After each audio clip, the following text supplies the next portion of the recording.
Hello, this is Ian with Whitehorse RV. We're going to be doing the video demo on a 2019 Jayco 265 RLS SLX.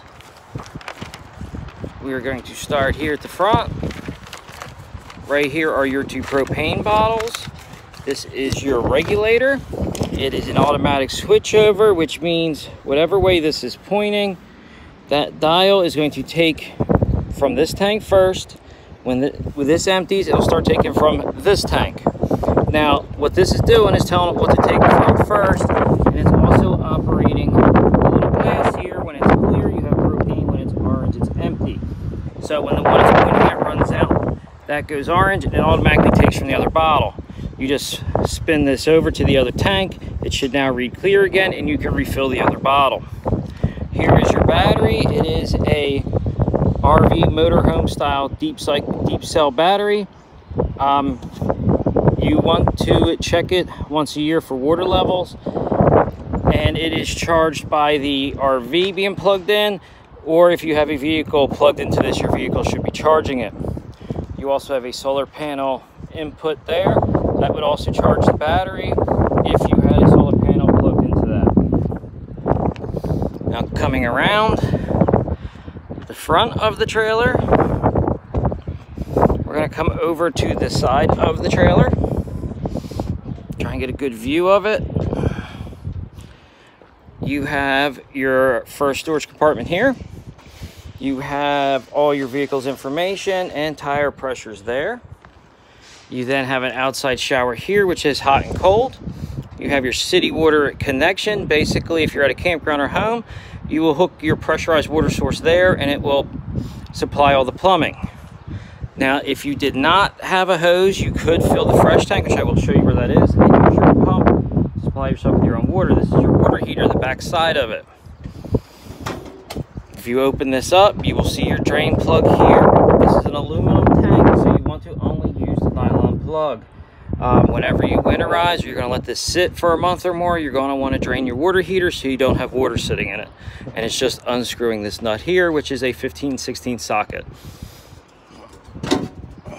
You have your valves down here with your sewer output that you would connect your hose to, your twist lock.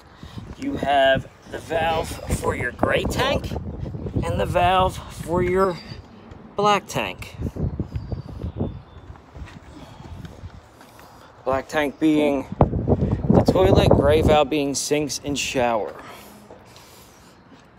View of the outside of the slide out. Coming around to over here, you can see on the back side you have your cable TV input is right here. That just pops up, and you hook your coax cable there. Coming around the rear of the coach, on this model, it has a 30 amp cord, which gets stowed away inside here.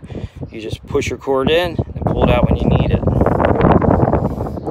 Coming around to over here, you have two entry doors, one being your living area, the other being your bedroom.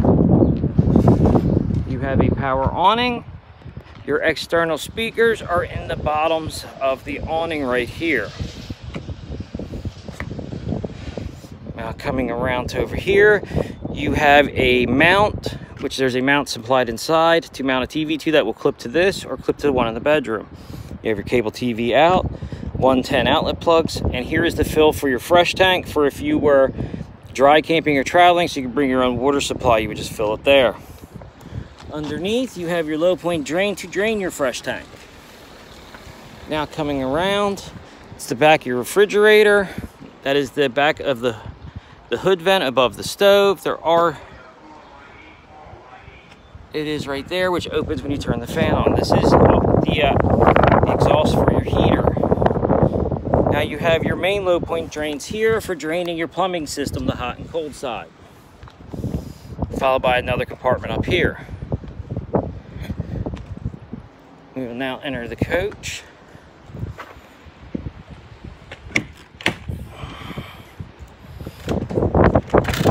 You have your carbon monoxide and LP detector there. That is always connected to your RV's battery up front. Now, here you have your buttons to extend your awning and retract and extend and retract your slide. I'm only going to put the awning out a small bit because it's windy today. But you can see by pressing the button, it's going to roll out on this button. Bring it back in. Now, it is a power awning. It has gas struts that push it out. So if it's extremely windy, you do not want your awning out. It will pick up too much movement and it will break itself. So a lot of women bring that in. You have your button here for your slide out. When you hear the clicking noise, that means you're all the way extended or all the way retracted. You have your monitoring panel here, which you can check the level of your gray tank, your black tank, your fresh tank, or your battery. You have your water heater switch here, which you'll see if this light stays on means it did not light. If it goes out, it means your water heater lit. This here is for your water pump. If you were using your fresh tank water, you would turn that on and that would supply the coach with water. Then you have light switches here. Your fire extinguisher is located by the door. On this model, you do want to put the two recliners as this one is so it clears when the slide out comes in. Your antenna is there. It's a fixed digital antenna, so that knob is just letting you aim it. It is not bringing it up or down.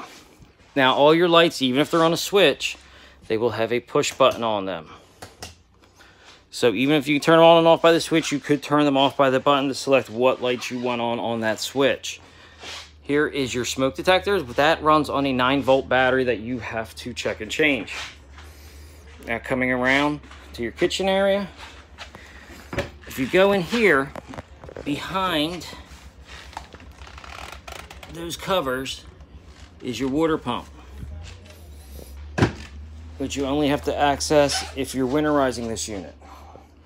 You have your fuse panel here, which has your 12 volts and your 110 fuses. They are all labeled for what they are. There is a small fan in it that you may hear run from time to time. Now for your stove, if your propane's on, you should be able to turn your stove to the larger icon, twist this just like your barbecue grill, and light your burners, and then just turn it back off. You have the light, and this is the switch for the fan for where you've seen the flap outside. That is your microwave that runs on 110 only. It's exactly the same as your household microwave. Now your refrigerator here. Now this is an RV refrigerator. So if you put it on auto, if you have 110, it will use 110. If you do not, it's going to automatically try and light itself on gas. It will try to light 3 times. If it does not light, this will flash. If you only wanted it on gas, or you want to verify that there's no air in the lines and the gas working for you left, you put it to here and it will only run on the propane. Then you have your temperature switch, cold to coldest. You have your thermostat here. On this style thermostat, you just want to touch it once, bring your finger back, slowly tap for different options. If you quick tap, it will not work, and when you hold it, it does not go through the options faster. Same thing with the temperature arrow. Just tap it once for each adjustment. Over here, you have your entertainment center. You have a radio that is Bluetooth or AM/FM only. You have your booster here, which if you push this button, this light comes on, you're boosting the signal from the antenna, but blocking the cable coming in. If you push it and the light goes out, it will now let your campground cable in. You just connect to this connection here. And you can connect this radio to your television for sound out. You see the cords are right there. This is your air conditioner. You have what they call a quick dump here. It just allows the air to come down faster. If you want it to go through your vents, you shut it. Your filter is here. On this style, you can just hit this with a vacuum once a week. You don't have to remove it and clean it. You can if you wish, but you do not have to. Now coming around into the bathroom, you have your shower. This is your lock to lock your shower door shut. When you're in transit, you want to have this on so these doors are not sliding around. You just pull it off, and there's your stand-up shower. Here is your GFI outlet. It is connected to every 110 outlet. So if you have any outlets not operating correctly, it is possible that this is tripped and needs to be reset. And then you also have your light switch here for your lights. Coming around to over here, you have your exhaust fan, which you manually crank up, and your switch for on and off is there. Behind this panel here, there's 2 screws holding it on. That is the back of the water heater with the valves for winterizing. Now coming around into the bedroom, there's another one of those clips for the TV mount. This here is the TV mount. You can mount a TV to this, and this will allow you to clip to either the bedroom or the outside TV mount. And your TV connections are there. Now coming around, these lights here, you have to push the button to turn them on. That is for all 4 lights in the bedroom. And then under your bed, you do have storage. You just lift it up. And it also goes into those front compartments.